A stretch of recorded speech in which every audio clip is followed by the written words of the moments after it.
يا رسول الله عبادي صفوف داني المطوف. mbokk yi ñuy seetaan fii ci résidence Cheikh Bou Mouhamed Kounta asalaamaaleykum dal leen ak jàmm ci xibaari gàmm gi. يا رسول الله عبادي صفوف داني المطوف. li ci gën a fës bokk na ci réunion nationale gi ñu jagleel gàmmu Ndiassane atub 2023 amal nañ ko niki démb ca ministère de l'intérieur ca Ndakaaru bésub set setal gi ñuy amal fii ci Ndiassane ci waajtaayu gàmm gi aussi amal nañ ko tey ji ci samedi gi taalibe yi nag am mbégte lool ci liggéeyal borom Ndiassane maire bu Chérif Lo di Ousmane Sarr xëy na seet si xalif général gi ngir indil ko li nga xamante ne mooy ziyaaram ci gàmmu gi loolu moo gënoon a fës ci xibaar yi léegi ñu yaatal leen ko. réunion nationale bi ñu jagleel gàmmu Ndiassane atub 2023 amal nañ ko nag niki démb foofu ca ministère gi ñu dénk biir réew mi Antoine Félix Diome nag daal di nay yëkkati ay kaddu rek di xamle ne mu ngi dalal xel yi ci jumtukaay yi nga xamante ne njiitu réew mi dina ko indi fii ci Ndiassane ngir mën a yembal li nga xamante ne mooy gàmmu gi Moussou Ndiaye indi na ci ay leeral. réunion nationale gi ñu jagleel waajtaayu gàmmu Ndiassane amaloon nañ ko niki démb ca ministère de l'intérieur ca Ndakaaru lañu fa waxtaanee nag bokk na ci ñaari ponk ya nga xamante ne jëwriñ gi ñu dénk biir réew mi Antoine Félix Diome bàyyi na ci xel bu baax bi ci njëkk di jumtukaay yi nga xamante ne gouvernement bu Sénégal dina ko jagleel Ndiassane ngir lépp lu ñu soxla mu daal di yomb waaye itam waxtaan ci tolluwaayu Sénégal doon sàkku ci waa Ndiassane ak bépp këru diine ci biir Sénégal ñuy waxtaan ak ndaw ñi ci seen melokaan ci réseaux sociaux yi wax yu ñaaw yeeg yàqante yeeg yu ni mel liggéey bi nag tàmbali nañ ko gouverneur bi sax mu ngi jëmmal liggéey bi bu baax bu ñu sukkandikoo ci jëwriñ gi ñu dénk réew mi Antoine Félix Diome naka noonee sax lay xamle ne Sénégal dañu ko xam ci diine ak l'islam yar ak teggin waaye njàng ak njàngaleem alxuraan te comme kilifa diine yi dañoo am ay kàddu ci réew mi ndaw yi dinañ leen bàyyi xel bu baax loolee waral Antoine Félix Diome doon ñaan rekk ñi nga xamante ne ñooy kilifa diine yi ñuy wax ak ndaw ñi ndax su fekkente ne njiitu réew mi walla sax ñoom ñi nga xamante ne ñoo fare ci nguur gi dañu génn wax dinañ ko dégg rawatina ci jumtukaayu xarala yu yees yi kon nag ñu ngi leen koy ñaan ndax yéen dong lañ ci yaakaar. ci réunion nationale bi la ñuy des ba léegi ak Cheikh Al Khalifa Kounta mi porte parole bu xalif bi moom nag mu ngay xamle rek dayoo gi nga xamante ne fas yéene nañ ko yóbbu gàmmu Ndiassane ci atub ren ji waaye itam di ñaax yenn ci ay service ñu xoolaat seen nekkin bu baax a baax ci biir dëkk bi kàddu yooyu la yëkkati dénku ko Mouhamed Keita. ñu leen di sant bu baax si turu Cheikh Bou Sidi Mokhtar al xalifatul am li tariqati al qadiriya wa abu rox li zuriyatil kuntiya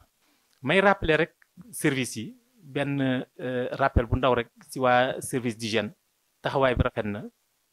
dégg nañ kàddu yi waaye dañuy ñaan rek ndax gàmmu Ndiassane ren dina yegg fu ko nit mësta foogee ndax xalifa bii fi toog dafa am lu mu dekkil dafa am lu mu ñëwaale moo tax 4 jours yooyu ngeen wax ragal naa ne dina xat lool dina fekk nit ñi fees ci dëkk bi te di pompe ci kaw yi nit xëy na dina indi ay gàllankoor moo tax ñu leen di ñaan su fekkee mën naa gën a avancer avant 4 jours yi ngeen defal ñu ko. beneen bi mooy Sonatel ñu koy ñaan ak ndimbal lim def ci gàmmu yëpp yàlla na leen ko yàlla fay ci leeru Seydina Muhammad sallallahu alayhi wa sallam wifi gratuite neex na trop ci pèlerin yi waaye nag dañ leen di ñaan ngeen sécuriser ñu ko ba publicité yi cay jàll mu doon publicité yu méngoog dëkk ba méngoog li nga xam ne moom mooy diine ji méngoog gàmmu gi loolu demande la boo xam ne dañ leen koy ñaan. bésub set setal gi ñuy amal fii ci wàccaayu gàmmu gi nag amal nañ ko tey ji ci samedi gi ci biir dëkk bi yëpp rawatina fi nga xamante ne mooy ci sëg ya fekk nañ fa nag ki nga xamante ne mooy missionnaire borom Ndiassane di El Hadji Cheikh Bou Diop mu ñuy wax li nga xamante ne moo sabab gàmmu Ndiassane bi ñu teewlu ko moom El Hadji Cheikh Bou Diop ci micro Dame Kébé. lan mooy gàmmu dañuy ñëw fàttali kan mooy yoon ci Yàlla Muhammad kenn fàttewu ko woon de waaye jàngaat ay jikkoom. ñun nag ñu am ci beneen cër mawlud bi bu ñu ko bokkee ñëpp xam nga ren la 140e édition waaw sunu bokkee ñëpp mawlud bi da nga ciy jàng topp sunna waaye da nga ciy jàng rafetal borom Ndiassane di ko def de 1883 ba 1902 1902 Cheikh Seydi Hadji Malick ñëw waxtaan ak moom ni ko dafa bëgg a taxawal gàmmu gàmmul yoon ci Yàlla Muhammad mu rafetlu xalaat ba noppi ni ko man de moo fi ñëwee ba léegi maa ngi koy def waaye pour wan la ni dama kontaan ci lii dañu koy ànd bu bis ba man ma wàcce kaamil te duma woote mbooloo waaye bu bis bi dellusee comme ma sañ a ngénte ma woote ngénte de 1902 à nos jours borom Njaasaan di woote ngénte li ko may nag moom mooy Uqba te Uqba fihiray maamam rasulullah fihiray maamam ku la gën a jigee sa baay nag moom moo la jur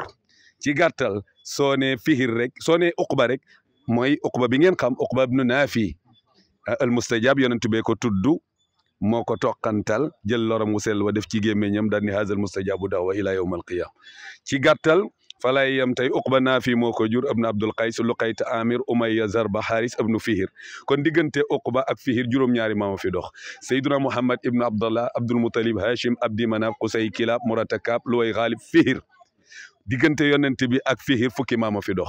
looloo tax kunte yi comme ñoom ñoo jur bu ñëpp àndee mawlud bi ñoom nag ñuy def ngénte li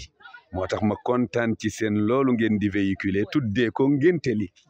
set setal gi la ñuy wëyal ba léegi ak ñi nga xamante ne ñooy taalibey borom Ndiassane jógee ci dëkk yu bari fii ci Sénégal rawatina nag ñi bàyyeekoo ci tundu Ndiassane gi di feddali seen cofeel ci borom Ndiassane waaye itam di ko ñaanal lool moom Cheikh bu Sidi Makhtar Kunta mu yàgg fi lool te ànd ak wër Omar Ndiaye moo taataan seen kàddu. subhanallahi wa bihamdihi la ilaha illallah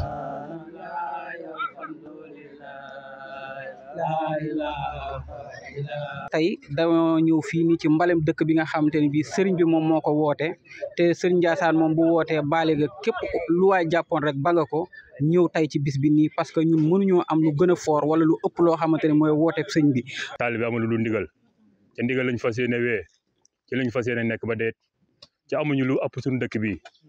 ci fii ñu nekk nii di armeel yi kenn ku ne am nga fi kër kenn ku nekk am nga fi kër ba tax na aussi bu ñu wootee kenn ku ne da nga war a génn parce que néeg bi kër gi mooy kër gi nga xam te ne mooy këru dëgg gi moo tax saa bu ñu ko wootee man kenn du ma fi jiitu ci wax dëgg yàlla dama bëgg ko saa bu ñu wootee te ñëpp ñëw. di sant waa Ndiassane di sant taalibe yi di sant mbokk dëkkandoo yi mooy dëkk yi ay Kër Birima Wela Njenne Njóob Njaañ ñëpp ñu ngi leen di sant ku ci nekk sa tur ak sa sant gis nga ci suba ba léegi ñu ngi nii di bay ay góor lañ ay jàmbaar lañ. lii doon bërëb boo xamante ni lu am solo la ci gàmmu gi ndax ñu bari dañuy ñëw fii di ziar am na ci ñoo xamante ni événement yu mel nii daanaka ci la ñuy bari lu ñuy ñëw Ndiassane comme ay gàmm ak ay ziar buñ ñëwee egsi fii ziar ñaanal seen mbokk yi waaye fàttaliku ndax ñëw ci bërëb yu mel nii dafa am solo dalay fàttali li nga xamante ni mooy génn àdduna. kenn amul lu gën lii ñun Ndiassane lañu gëm lanu am ndax commune bi murid yaa ngi fi tijaan yaa ngi fi xaadir yaa ngi fi laayeen yaa ngi fi waaye tey kenn xamul kenn ndax yàlla dafa dogal tey ji Ndiassane mooy xolub commune Cherif Lo Ndiassane mooy xol bi fo ak tarix ba boo mën a bokk rek tey boo dëkkee ci commune bi Ndiassane mooy sa kilifa ñu nangu ko lool nag suñuy kilifa tamit dinu digal ñuy tarbi waa Ndiassane comme nañ leen di tarbiwoo. wax ci waajtaayu gàmm gi ba léegi bi la yoon nag Ousmane Sarr di maire bu Cherif Lo moo ñëw fii ci Ndiassane tey nag ngir jébbal ziyaaram ki nga xamante ne mooy xalif général des xaadres moom Ousmane Sarr indil na ko nag ay nag yu baree bari ki nga xam ne mooy porte parole bi nag rafetlu na ko bu baax di ko jaajëfal ba noppi daal di koy ñaanal jël na ay kaddu dénk ko El Hadji Bekay Mbaye ci micro Lamine Samake. teraanga gii rek mat na gàmm mu def ko teg ko ci loxo porte parole. di Serigne Khalifa Kunta mi nga xam ne dañ koy ñaanal ndax tombee waral gaaf bu ñu nee gaaf am na ka fa ne waaye gaaf bi macha allah dañu ciy sant yàlla bu baax Kunta taxawaay ak confiance bi nga xam ne moom la xalifa bi am ci yow mooy mu jur lii Ousmane Sarr mi am confiance ci yow wóolu la bëgg xalifa bi bëgg Ndiassane te ku ko xam-xam ko ci Ndiassane tey ji mu indi teraanga gu mel ni teg ko ci loxo ngeen nga jox ko Cheikh bu Cheikh Sidil Makhtar ñun taalibe yi de suñu xol sedd na Ousmane loo ci man ren bu demee ne nga mën fuuf dagg nga terrain yi joxe nga teraanga yi joxe nga dépasse yi joxe nga lépp loo xamante ne nii Ndiassane a ko yeyoo. lii tuutiwul waaye defu ko ngir mën nag pas-pas ak yéene la ko defee ndax buñ ne mooy maire commune Chérif Lo Ndiassane di capitalu commune bi Ndiassane di seule ville religieuse ci commune bi commune bi yëpp di 33 villages yëpp am yaakaar ci Ndiassane Ndiassane di seen kilifa moom yàlla def mu yilif Ndiassane sur le plan administration di premier magistrat bu Ndiassane wàññeeku xam ni wajuram dafay jëm ci bisum maamam mu yeewal ko lu toll nii kon am na fu mu teg Ndiassane. xibaari gàmmu gi dañ koy jeexalee ak clip bu yees bi nga xamante ne Alioune Fall jël na ko def ko jagleel ko gàmmu gi duppee ko Moustapha régie bu baaxee rek ngeen indil ñu clip. nag jubum nag sell nag tabe nag moom yónneen bi baax na yónneen bi baaxaale ñoo Mamadou Abdoulaye sang baage. clip boo am solo boobu mooy jeexal bile xibaari gàmmu di leen jaajëfal yéen ñu doon seetaan fii ci résidence Cheikh Bou Mouhamed Kunta waaye di jaajëfal ñu jàpp ci xarale gi ba xibaar yi daal di yemb Moussa Ndiaye moo fare woon ci waxukaay bi di leen dig daje ëllëg incha allah. Ya Rasulallah ibadi sufofe danil mutu